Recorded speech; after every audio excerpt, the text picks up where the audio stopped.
Pasado wala sa isang gabi Huwebes nga adlaw, kagabi Marso 19, dakop sa kuha sang CCTV ang pagginagamo sa duwa ka grupo sa mga kalalakihan ngayon sa barangay Cubay, Haro, Iloilo City. Makita ng isa ka bata sa punta, gano'ng kaangay sa may ginahapoy, samtang may isa pagid nga nagasulong sa ila, gensundan pagid sang isa nga nakapula, tubtob. May nag-apas pagid nga iban nga mga pamatanon. Sa isa pagid kakopya sang CCTV nga ginpadala sa K5 News Team. Kagahon na ini nga mga inuras, sini nga Biyernes nga adlaw Marso 20, sa nasabit sa gyapon nga barangay. Sandig sa nagpadala sa impormasyon nga mayara pagid sa naligar kinagamo kay makitan sa footage ang pagdinalagan sang mga pamatanon. Sulod.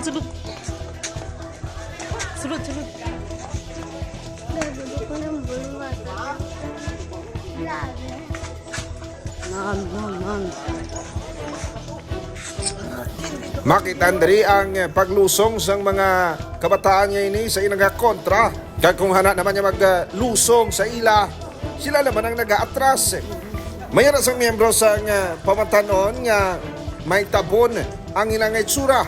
Samtang mayroon pa nga nagauba, tapos ang ilang t-shirt mo ang ginatabon nila sa ilang itsura. Base pa sa nagpadala sa impormasyon nga ginaligar grupo sa mga pamatanon nga gikan sa barangay Tabok Suba kag barangay Cubay Haro ang ginaligar nagakontrahanay.